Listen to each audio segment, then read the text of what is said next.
Di tengah kesulitan ekonomi Indonesia, di tengah kesulitan APBN saat ini baru kembali mendera bangsa dan negara. Arbitrase Singapura baru saja mengabulkan permohonan gugatan sebuah perusahaan yang pernah berkontrak bekerja sama dengan Kementerian Pertahanan pada 2015 lalu. Persoalan ini muncul ketika satelit Garuda Indonesia 1 habis masa orbit dan kemudian di orbit 123 akan mengalami kekosongan satelit. Maka pada saat itu Kementerian Pertahanan kepada PBB untuk tetap mengelola sebagai orbit yang dikuasai oleh Indonesia dan dikabulkan, dan akhirnya Kementerian Pertahanan melakukan kerjasama dengan perusahaan Navayo pada 2015 dengan menempatkan satelit sementara di orbit 123 bujur timur.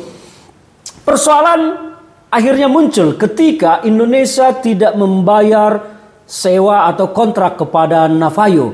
Dan akhirnya pada kesempatan itu pihak Navayo mengajukan gugatan di arbitrase Singapura dan sudah diputuskan pada 2019 lalu. Memang Indonesia dinyatakan kalah dan harus membayar denda kepada pihak Navayo.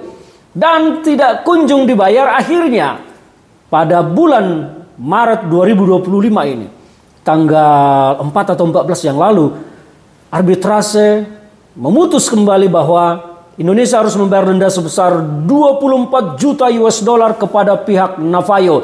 Dan pihak Navayo tidak berhenti sampai di situ, mereka telah mengajukan sita aset Indonesia di Prancis.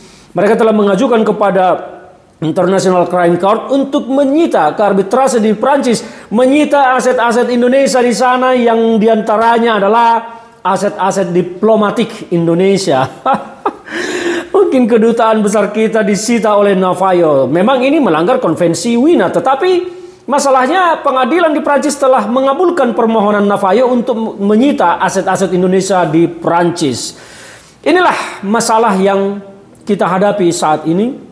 Indonesia harus membayar denda yang tidak kecil, sekitar 500 miliar lebih, dan masih menghadapi kemungkinan gugatan yang muncul nantinya dari efek-efek kerjasama ini. Yang saya dengar mungkin dari Airbus dan ada perusahaan lain. Mudah-mudahan mereka tidak mengajukan gugatan apa-apa supaya penderitaan Indonesia tidak semakin dalam. Tapi persoalan ini memang harus diselesaikan, sebab di putusan itu setiap 1 hari keterlambatan Indonesia harus membayar denda sekitar 2.600 dolar per hari. Wow, besar sekali.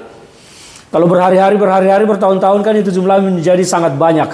Dan inilah yang kita hadapi sekarang. Saya tidak mengerti bagaimana cara Indonesia akan menangani membayar ini, karena tentu belum dianggarkan di APBN untuk pembayaran ini, dan Indonesia harus berpikir, memeras otak bagaimana menghadapi situasi ini.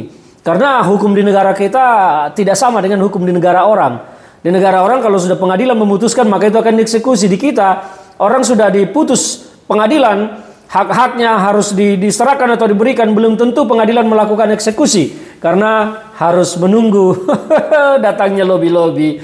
Nah, inilah yang terjadi sekarang. Peristiwa ini memang sangat membuat kita prihatin, karena tidak seharusnya Indonesia menghadapi situasi-situasi beban tambahan di tengah-tengah beban berat yang sebetulnya sekarang sedang dihadapi Indonesia.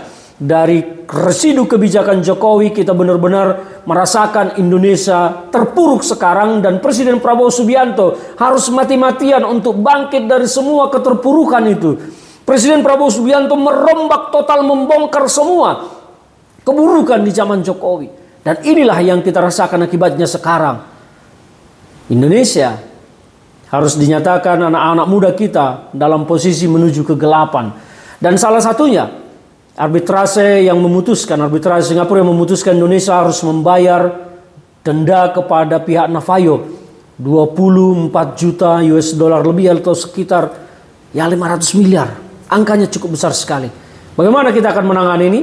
Kita tunggu langkah pemerintah berikutnya. Tetapi ini adalah beban bangsa kita yang bagaimana ya? Ya sudahlah. Kita doakan sajalah bangsa kita ini bisa selamat dari berbagai macam deraan yang timbul akibat kebijakan-kebijakan pemerintah yang saya harus katakan, nggak tega ngomongnya sudah. Salam dari saya, Ferdinand Huta Hayan.